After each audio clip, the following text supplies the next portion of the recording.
Okay, welcome. Beautiful life here. Yes, and I am coming from Georgia. hmm Yes, love the people. Okay, the weather is cold outside. Cold. Yes, so thank God I am inside, right? All right, so I haven't been on live for a while, like a month. So, welcome back to myself on Beautiful Life on YouTube. Alright, my lovely people, wherever you are, whichever side of the world, welcome. Alright, so I am gonna talk about Trump's um, deportation, and so I am gonna show McBeam law firm. Whoops. Whoops. Yes. Yeah, all right. Okay. Yes. So let me see. Let me go onto McBeam, and then I am gonna show. What is this? Donald Trump couldn't kiss Melania Trump at inauguration day 2025. Let me see what this is about. Whoa. I don't want no code for nothing. Let me see. Hold on, people. Boy, I haven't been to the gym from when seen I am not close to the gym. As I see this gym going on. Alright. This is interesting before I go to the deportation, which begins tomorrow in Chicago. Alright. Donald Trump couldn't kiss Melania Trump at inauguration day 2025 because of her huge hat. Social media reacted. It says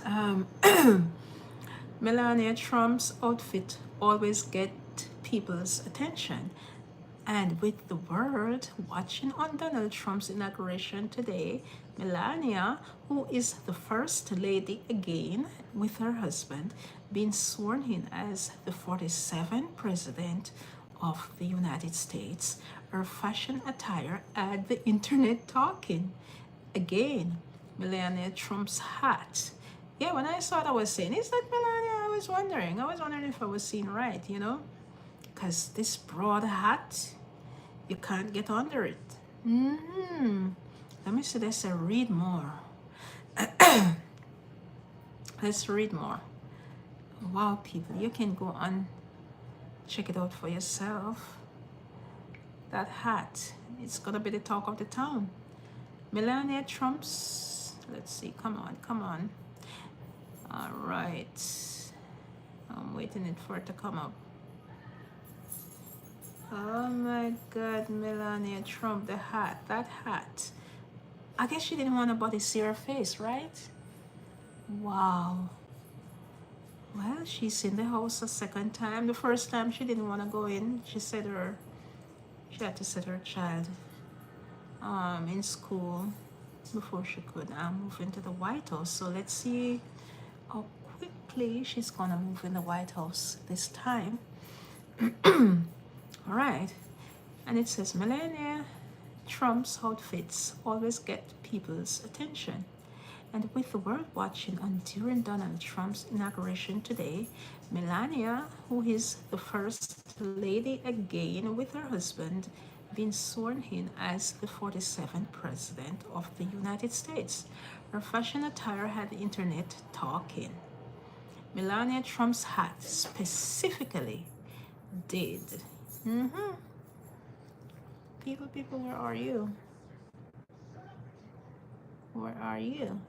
What do you think about Melania's hat? Her American design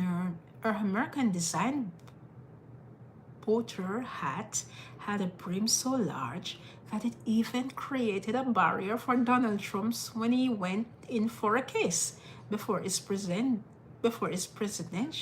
address inside the Capitol building for the swearing-in ceremony. Oh, we know that they're not in a good mood at all times. So, nothing is surprising, right? Donald Trump jokes about Melania Trump's hat. Trump even joked about Melania's hat when he talked to supporters following his inauguration address after saying goodbye to former President Joe Biden and First Lady Jill Biden at their helicopter. The wind is blowing like crazy, the president said. The hat she is wearing, she almost blew away.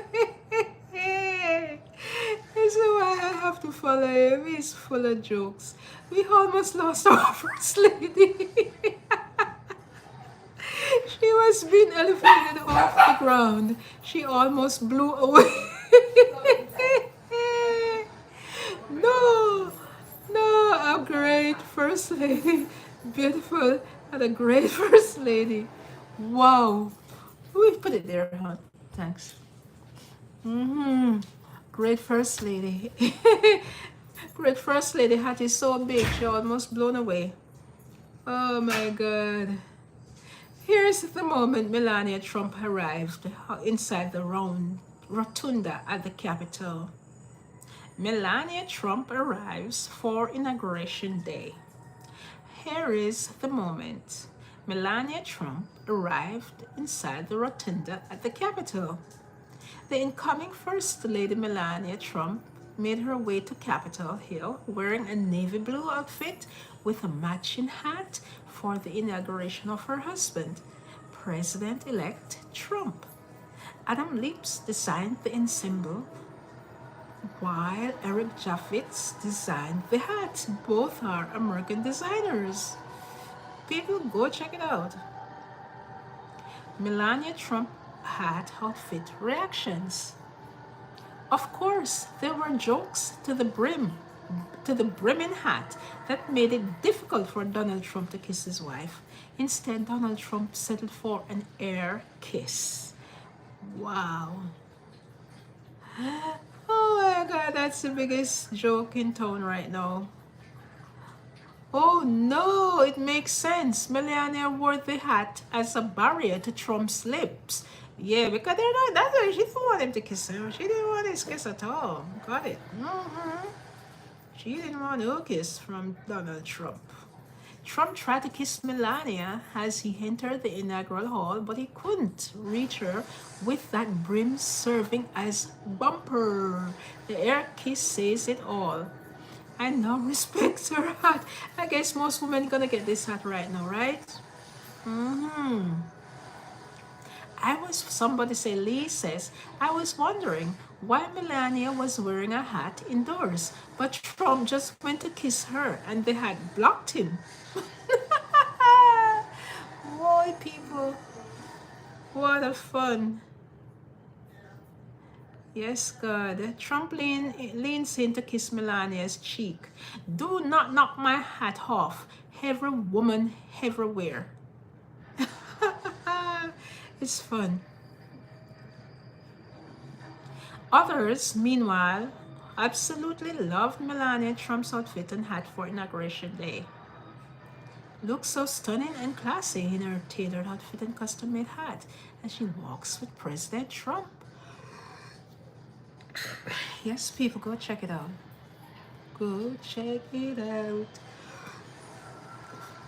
All right, so that is it about Melania's hat. So now let's get to the plan Trump have for tomorrow, deportation from Chicago.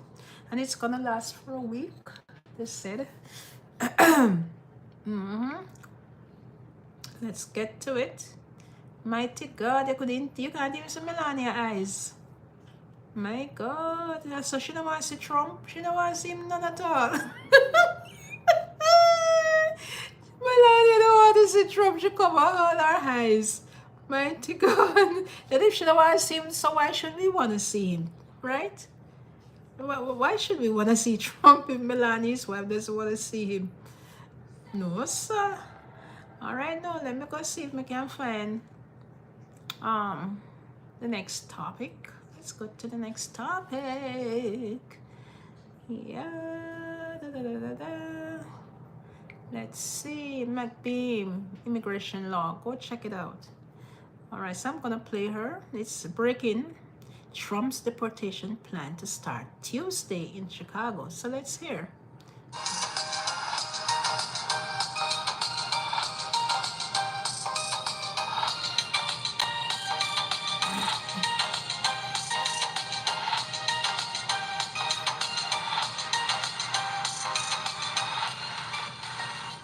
Hey there, guys. Come on in. Type in freedom now, freedom now. Freedom We're going to talk about freedom some breaking now. news that is everywhere, okay? In the Wall Street Journal, in the New York Times, we're going to look specifically at the New York Times article today about the fact that Tuesday is the day when Operation Safeguard will begin in Chicago, and it is a coordinated ICE effort to raid the city of Chicago for an entire week. We're going to have to talk about that. I'd love to answer your questions because this Operation Safeguard is likely to be replicated in other big cities known as sanctuary cities. We're talking about Los Angeles, New York, and some other places, San Francisco. We're going to dive into those details today in this live session. So come on in, type in freedom now. It's great to be with you guys. I'm standing up. I kind of feel like a DJ here, right? Have my little cap on and I'm comfortable, and it's starting to snow outside. So let's talk today about what this Operation Safeguard is all about. Guys, as you know, I was live with you guys yesterday, I believe, and I said to you, I'll see you on Monday. I'm going to rest this weekend. I'll see you Monday. We'll have a lot to talk about on Monday. 100 executive orders. But guys, then this thing, right? Then this thing happened, right? Where we have to absolutely come together and bring our thoughts together about Operation Safeguard. And then also yesterday, bad news came out about DACA. I covered it live on Instagram and Facebook. So if you'd like to hear the news that I shared yesterday regarding DACA, go ahead and jump on one of those forums after today's live session. Guys, before you go, also subscribe to this channel and hit that notification bell because we'll have a lot of information, good information, and tips, most importantly, tips to share with you about how to protect yourself during these trying times. So subscribe to my channel and hit that notification bell, and our contact information is scrolling above for the law office in the event you guys need legal help. You see me on YouTube, you don't really know what's going on behind the scenes, but at the firm, there's a lot of heavy lifting going on, including last night at 12:30 a.m. we got a PD approval out of San Diego, a joint motion to reopen our client's case. That's San Diego ICE office. They responded immediately 12:30 last night. So just know that there are various ICE offices across the country that are still working to negotiate things and settle these cases with immigrants, and we're working on those cases behind the scenes as well for our clients. When I saw that email, I saw it this morning actually, and I thought, wow, thank God, at 12:30 a.m. that ICE attorney emailed us the approval. So reach out to us at McBean Law. We work on removal defense cases, and we represent clients across the nation. It really depends on the case, though, so we'll have to screen you carefully to make sure that it's a great fit for you. But we do removal defense, we do motions to reopen, we do appeals, we do cancellation of removals, asylum, we do all of that, okay? So contact us for an appointment. Now, we're going to get into this breaking news about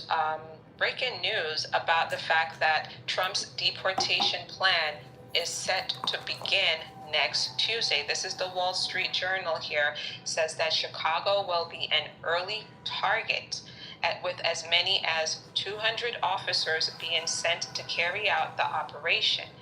People who are familiar with the planning have indicated what's going on. And the Wall Street Journal says the incoming Trump administration is planning a large-scale immigration raid in Chicago next week, according to 4 people familiar with the planning. And this is the first move in President-elect Donald Trump's promised mass deportation campaign. So they're talking in the Wall Street Journal, according to their sources, have indicated that there are 200 ICE officers that will be on the ground. New York Times has a slightly different number. We're going to dive into their article. Come on in, type in freedom now, freedom now, freedom now. Let's get into the Wall Street Journal's article. Let's get into the New York Times article. It says Trump's deportation plan is set to start next week in Chicago, and the size of the planned immigration raids is unclear, but they would be opening, but they would be the opening step in the president-elect's goal of overseeing the largest deportation program in history. This is a post, according to the New York Times. This is a post-inauguration or raids that will begin in Chicago next week. They only have 2 sources who are familiar with this. They call it Operation. This is the plan that ICE has put together, called Operation Safeguard, to begin on Tuesday and last until the following Monday. So it's going to be a 1-week blitz, so to speak. The dates are still being finalized, the New York Times article says here, and the size of the operation, again, unclear.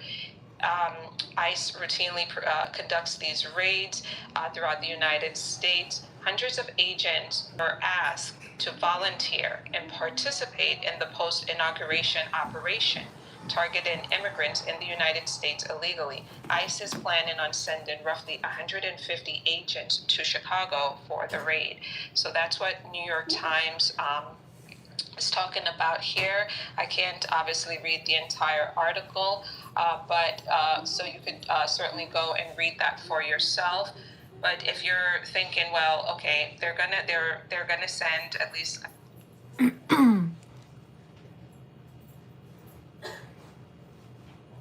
Let me turn this. Yeah. Yes, lovely people. So that is it about the Trump's deportation plan to start Tuesday in Chicago. So that means I would suggest people stay inside for a week, because it's a week they're gonna take in Chicago. All right, so let's hear some more. I guess 150 or 200 or so ICE agents out to Chicago to conduct this 1-week blitz. Well, what if you have a green card and you're caught up in this? Or what if you're a U.S. citizen? And by the way, who are they going to target and how they're going to do this? The local law enforcement in Chicago have already indicated that they will not be cooperating. They're not assisting, but they will not be resistant. Okay, most importantly, you should understand that they're not going to resist. They're going to let the federal law enforcement agents do their job, and but they're not going to share information. They've said they're not sharing information with ICE about anyone. So what Tom Homan, the border czar, has said in the past is that if these local officials do not cooperate by sharing the information, well, we're just going to go out and we're going to try our best, but there might be collateral damage. Collateral damage means that individuals who should not be swept up might be swept up. So that's the risk that is part of this process when local law enforcement do not share information with ICE about this, about what they know about individuals. So it's unclear right now what who they're going to target. Although we know broadly that they've said that they are going to target people with a criminal record. And like I shared with you guys yesterday, there are over 600,000 individuals who ICE knows about, who have a very, very serious criminal record, who are not detained currently. So they're going to go after some of those individuals. They also know about people with a removal order, so I suspect that they're going to be part of the target here. And then collateral damage, we're going to have to wait and see what level of collateral damage there might be for during this 1 week. Why did they choose Chicago? I have no idea why they chose Chicago over New York or LA, right, or Miami.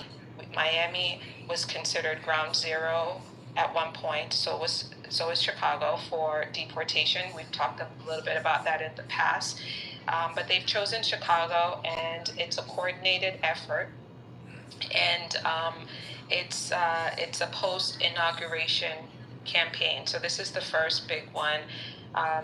You're going to obviously see a lot of the videos and things going on, and people will be posting about their experiences there in Chicago. Don't be too rattled by it. If you're a U.S. citizen, absolutely make sure that it's clear that you're a U.S. citizen. You have some form of ID on you. If you're a green card holder, same thing. You're supposed to carry your green card with you. If you are concerned about what rights you have, watch my video, my live session. Okay, people, those with the immigration documents, you need to travel with them. All right, so you don't have a hard time with the immigration issue. All right. From last Saturday, in which I went into a lot of details about knowing your rights in the event you're swept up by ICE, or they come stop your car, or come to your job, or you're on the street and they're conducting these raids and you happen to be swept up. Watch that video. I go into so much details in that live session. So with that being said, guys, let's talk about what's on your mind today. Again, this is Operation Safeguard. Ella says that it's already started in California. Yes, we know in Bakersfield, California, Border Patrol, Ella, was out and about, right, and stopping cars and detaining people. That was happening through Border Patrol, Customs, and CBP, Border Patrol agents, right? This is ICE. This is Interior Enforcement in Chicago, where they will be going after those with the removal order and those with a criminal record. Okay, type in freedom now, guys. Freedom now, freedom now, freedom now. Hey there, Shaka. Hey there, Elizabeth. Thank you, freedom now. Everyone, Jacqueline says everyone needs to be on alert. I think so, Jacqueline, because if Chicago locals are saying they're not going to share information and they're not going to cooperate, then this whole collateral damage thing that Tom Homan talked about, the threat of that is something that is realistic.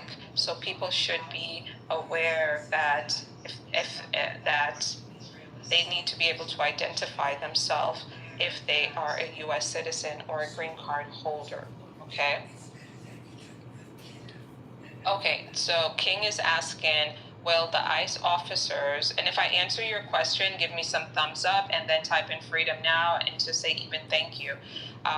Will ICE officers pick and chase F1 students who overstayed their visa and they have a very clean record, and maybe they have administratively closed their cases during, they have an administratively closed case. F1s were a target in the past. They are also very easy to just say, okay, let's pull up all the F1s, right? I've seen them target students in the past. I don't know how high on the priority list targeting students who have overstayed, who have no criminal record is for the Trump administration. The administratively closed cases are something that I've discussed recently, that according to the American Immigration Lawyers Association, my association, they've talked recently about the fact that,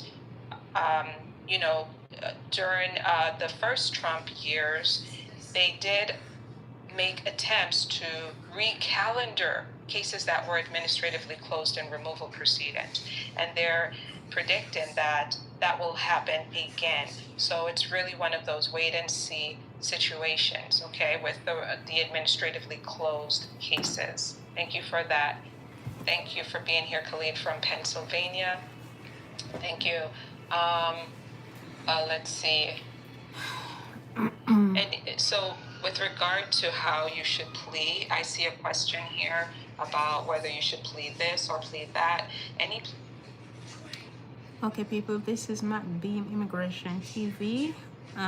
So you can check them out regarding this issue or other issues with immigration. Okay, so let's continue.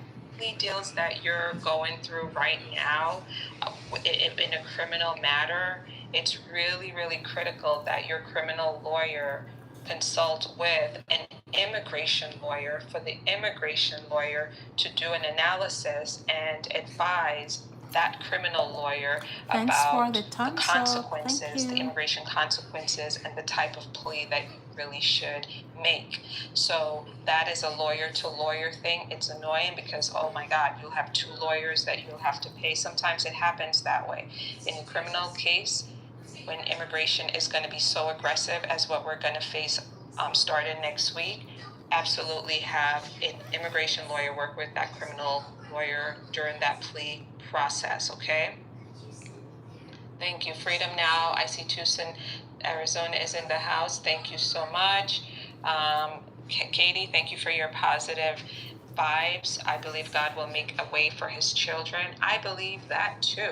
That's why I believe in freedom now. I believe in that. Freedom now, freedom now, freedom Let's now. see. A lot of DACA recipients voted for Trump. Let's keep going. I'm gonna obviously, I'm ignoring the negative comments. I'm gonna ignore those ones. Those are distracting for people who are here who are looking for real information. All right. And if you find that this is a scare tactic, just unfollow or unsubscribe because we have no time for that No anymore. negativity. We have no time for those kinds of comments. Just unfollow. Number 4, 2024. I just adjustment of status application. Jay says, should I be worried? Jay, you should not be worried. You should not be worried. You're at the end of your process. Congratulations. I live near a Hispanic church. They had services all last night because the people are very afraid. So Ella, and I've seen an article. I didn't want to share this because I just didn't want to share it, but I saw an article about a Hispanic church in Chicago that has moved to online services because their parishioners are also very afraid, which is really sad, a very sad thing. The fear is coming from the fact that the Trump transition team leaked the fact that, or we'll see if they really follow through with. They're planning on getting rid of the long-standing policy that ICE had that said that they would not go near or conduct their operations at sensitive locations unless there was some sort of emergency, like they were chasing someone, right? And that person ran into the church and that it's a very dangerous person. Well, in that kind of circumstance, obviously they're going to go right in and grab that individual. It's a public safety issue. But otherwise, they would not go to hospitals, schools, churches, and there's probably another one that I'm forgetting here. So that's where the fear is coming from churchgoers, okay? Thank you. Someone says, I'm a green card holder. I have no crime on my record. No crime committed. In case ICE or the police approach me, what should I do? Show my green card? Yes, Joey. So there is a rule that says that green card holders are supposed to carry their green card with them at all times. Of course, have a copy of it at home in the event that you lose it. And so it's perfectly fine for you to identify yourself as a green card holder. What you heard me say last week in my Knowing Your Rights ICE Reads Are Coming live session, is that people should never claim to be a U.S. citizen falsely. Never lie about that, and never give the government false documents like false green cards or um, um, a driver's license in another name. Do not commit that type of fraud. It really makes your immigration lawyer's job much more difficult, okay? But if you have your green card, absolutely, you can let them know. And by the way, if you don't have it on you and you say, I'm a green card holder, and they don't believe you, because why should they? And they bring you down, they will check the system and they'll run they'll see your A number, and once they confirm that you're a green card holder and you do not have a criminal record for which they should hold you for, they will let you go, okay? Thank you guys. Come on in, type in freedom now.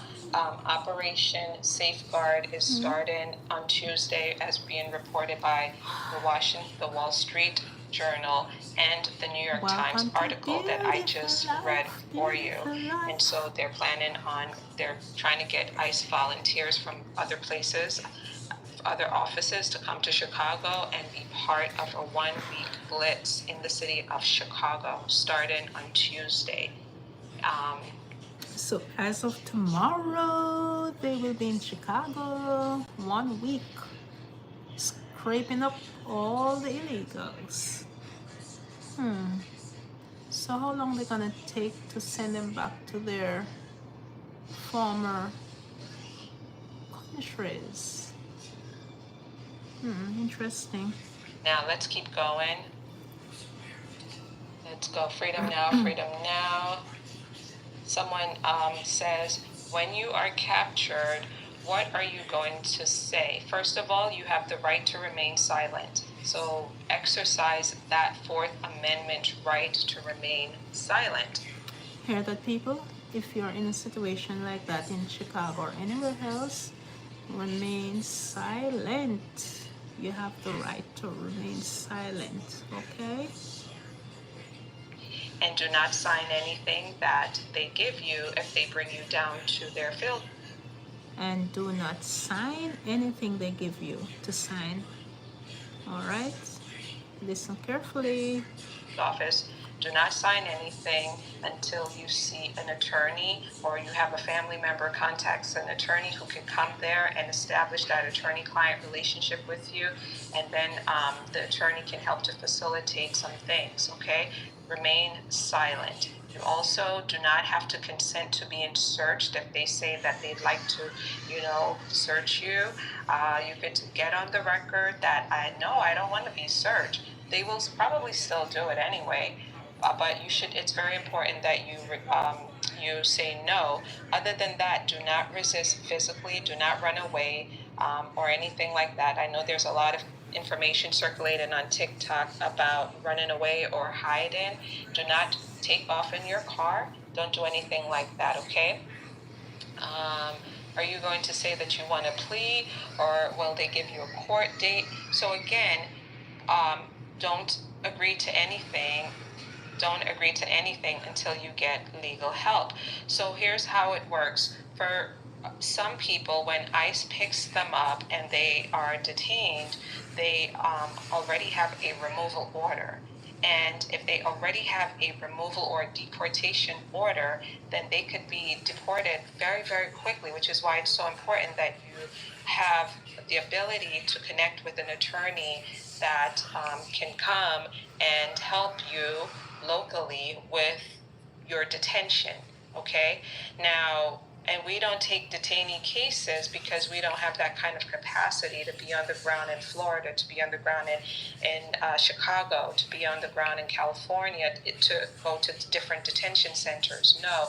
So we handle cases, we do stay of removals. So we can make a request to ICE to use their discretion to stop your removal temporarily, and we can do that pretty much for any client around the country.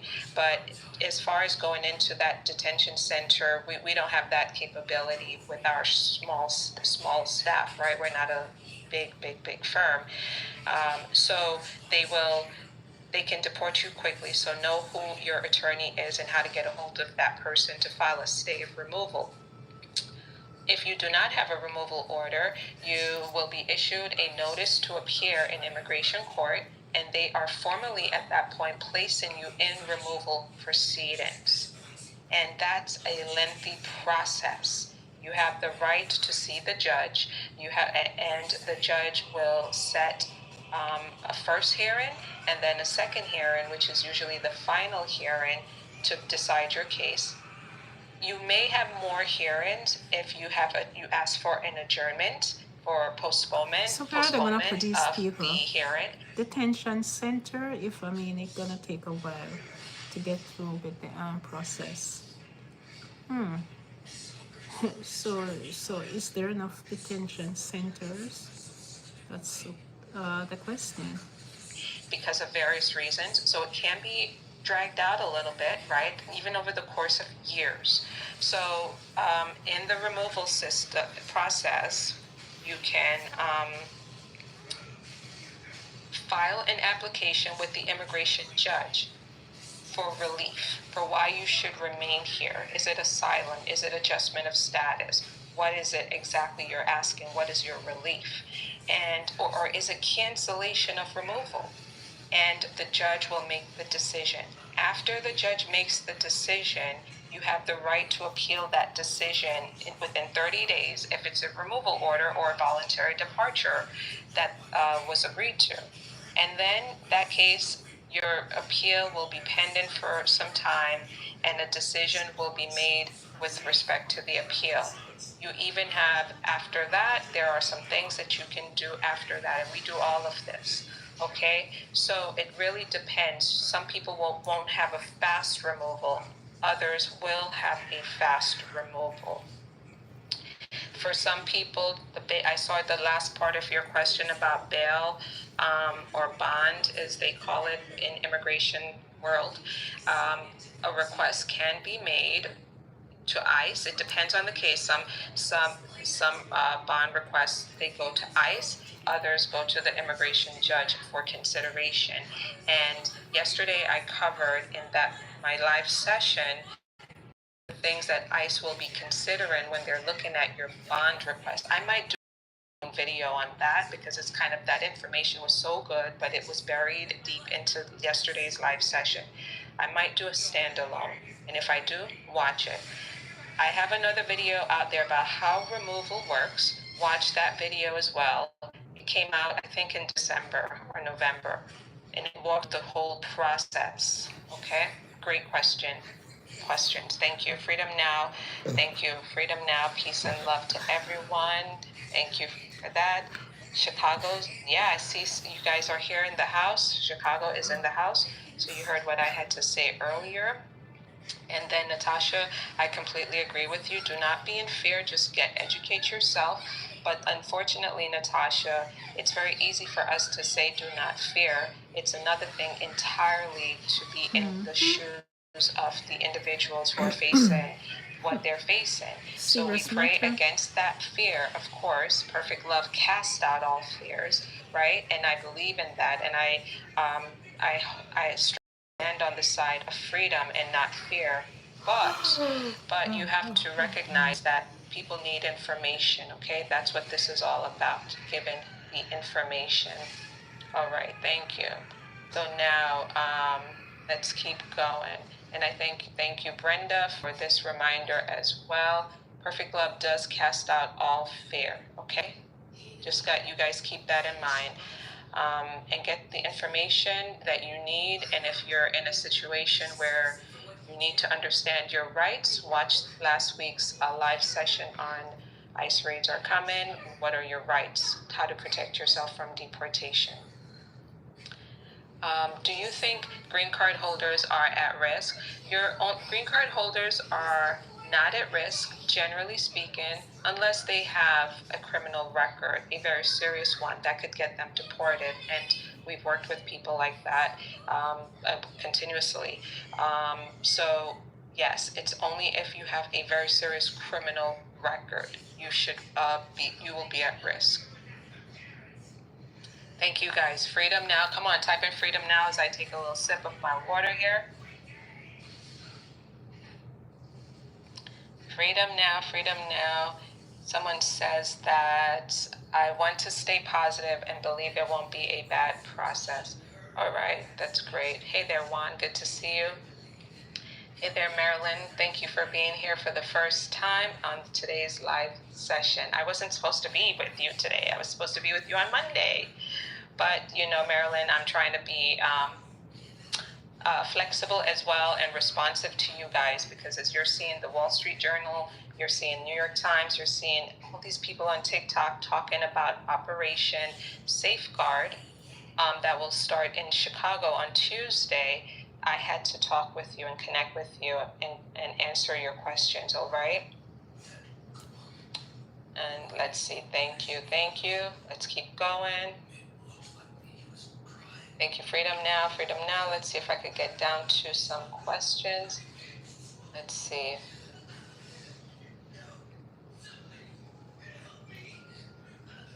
And someone says that I'm a green card holder. I filed for citizenship last month. I have no criminal record. Do I need to worry about deportation? No, I don't think you should worry about deportation, Abby. You have nothing on your record, to my knowledge, that you've shared here in this forum that would make you a priority at all to the government for deportation. But only you and your immigration lawyer know your full background, and so speak with your lawyer about your full background, and you'll get a better response. But based on what you've shared with me, it doesn't seem like you should be worried about anything, okay? Because of the fact that you do not have that criminal record. Thank you. All right, so about visa, someone is asking a question about the U visa people. How about them? June is asking. So the U visa is a process that allows victims of crime to get a lawful status, and then ultimately down the road, they will be eligible to apply for a green card. So with the U visa folks, particularly the clients who we work with, many times we have to do a waiver, right? We have to do a waiver because they might even have an aggravated felony, or they might have a very serious immigration fraud on their record. So,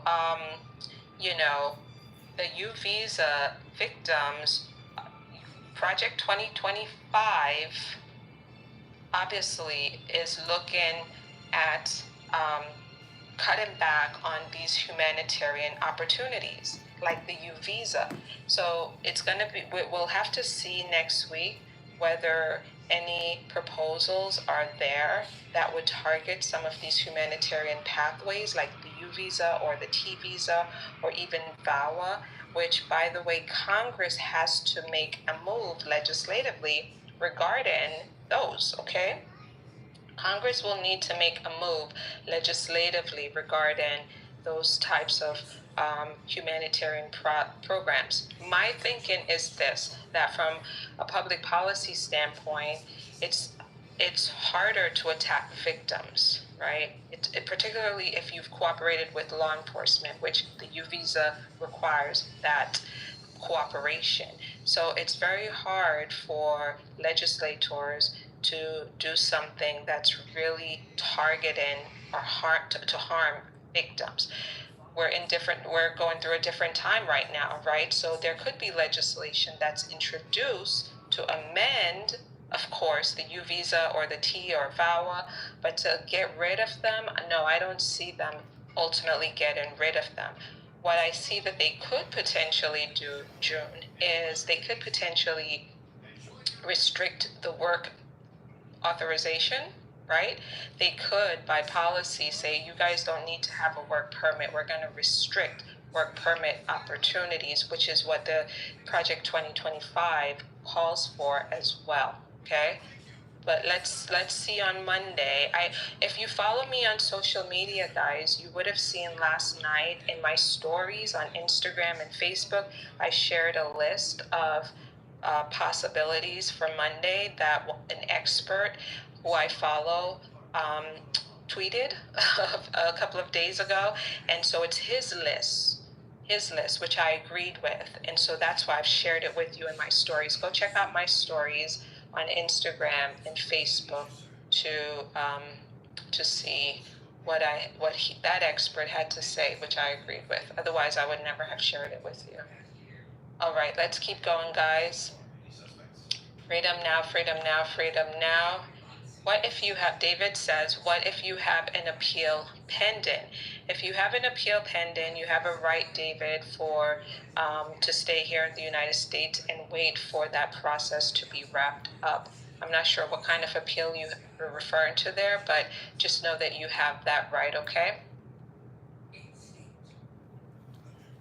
My friend has asked me if a good person, my friend asked me, if you are a good person and ICE catches you, do they give you enough time to pick up your belongings?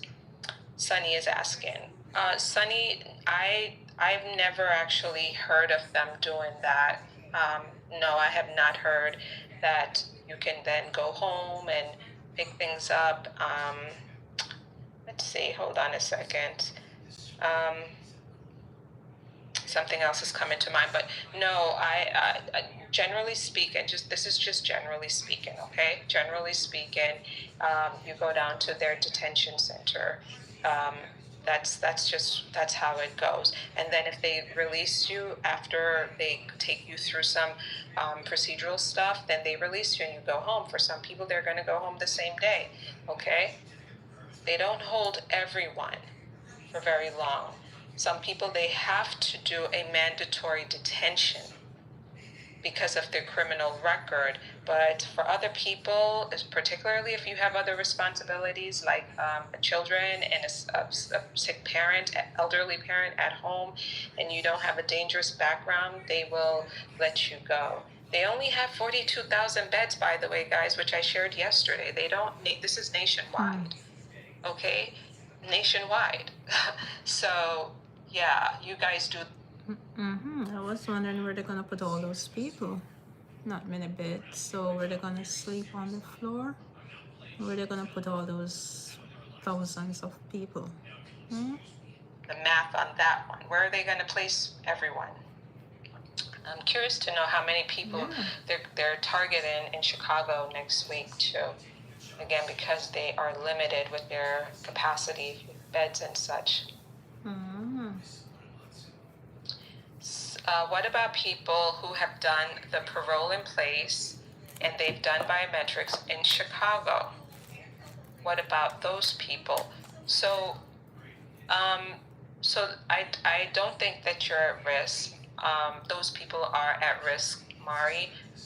It's again, their main focus are those who have a criminal record and a removal order, because they're looking for faster deportations, right? They're not just necessarily looking to pick you up and then have you sit in the system for many years defending your case. They're looking for some numbers that they could deliver to the mega base and to the president, the new president, about deportations, which is getting you out of the country, not just picking you up and having you sit somewhere and go back home, go back to your house or your apartment. They're looking for real numbers.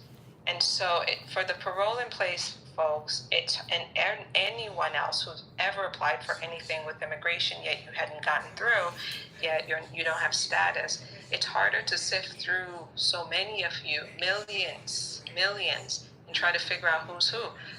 Eventually, they'll get to some people, but in the beginning, they're looking to stir up that fear. They're looking for people to self-deport. They're looking for people to just give up.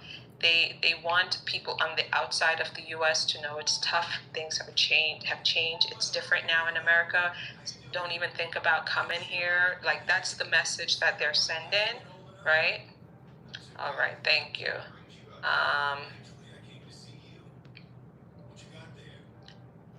Undocumented immigrants who have not committed any crimes, if they are detained, instead of being taken to detention centers, are they going to just put them through deportation proceedings, or can they be deported quickly? Okay, so like I've said earlier, Fuego, that individuals who are detained, who do not have a removal order, they don't have that removal order. They have to be issued one. They have to be issued, a notice to appear in immigration court to start the process, to begin the removal process, which can be very lengthy.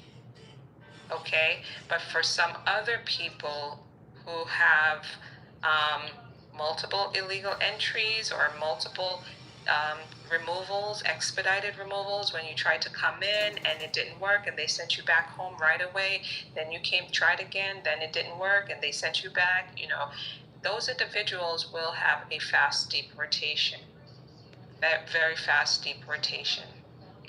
Thank you, guys. Come on in, say hello. Earlier, we talked about the fact that Operation Safeguard, right? Is that what it's called?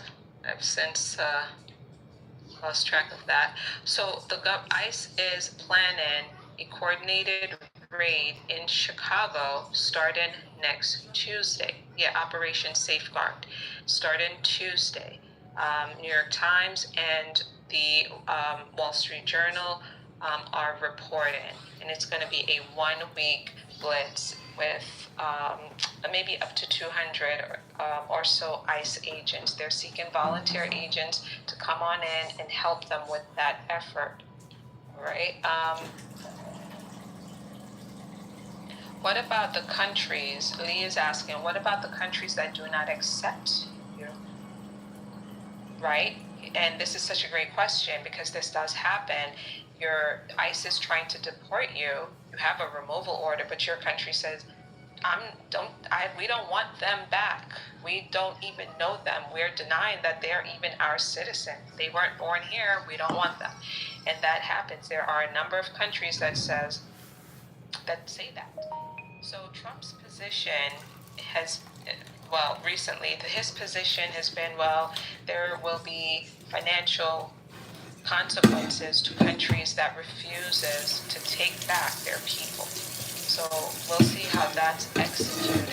But generally speaking, Lee, right now, the way it works is if ICE cannot deport you, then they allow you to stay here, and you are under their supervision, and you're checking in with them usually annually, and you will have a work permit, and you'll just be here until that matter is resolved. For some people, it's years because their country has this long-standing policy that says, we're not going to take you. We don't want you back here. And so we can't deport. Okay? Thank you, guys. Come on in. Freedom Now. You guys have excellent questions this afternoon. Thank you. I'm a green card holder. I'm applying for citizenship next month. But 5 years ago, I had a misdemeanor case, driving with expired driver's license. Am I going to be in trouble? That sounds like a very minor issue.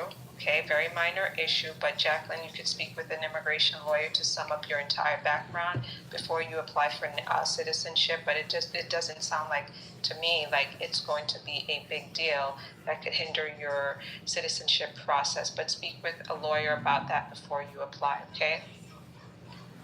Will naturalization change in terms of the process? It's possible that they could try again. One of the projects that they left off, right? They were working their way through some things during the first term. Other things they weren't successful with implementing, is the, making the test harder. That's one thing that they try to do. They most likely will try to resurrect something like that. They could tweak the questions. There are things that they can do to really make it more difficult to naturalize. Okay, so we'll wait and see what those changes or those policy changes are.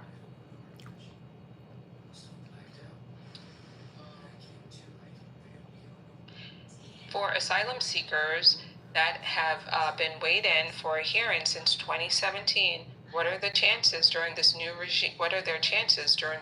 regime? The only document available to us right now is a work permit, right? starting to, it sounds like a little hail or sleet. Um, I hope it doesn't set off my dog. He doesn't realize that there are 1,330 people in front of me right now in this room. So for these asylum seekers, how will they? You should be fine. You should be fine.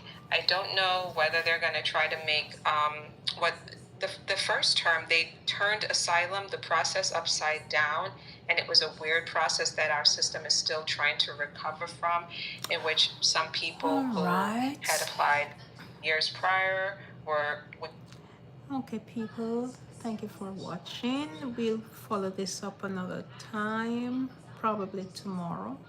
All right, so I guess you have had enough information as to what to do in case you're being approached by ICE beginning tomorrow, especially in Chicago. So if you don't have to go out for a week, stay in. Yeah, you'd be safer, right? Okay, wonderful people, beautiful life here. Remember to like, share, subscribe, and look out for the next video. All right, bye.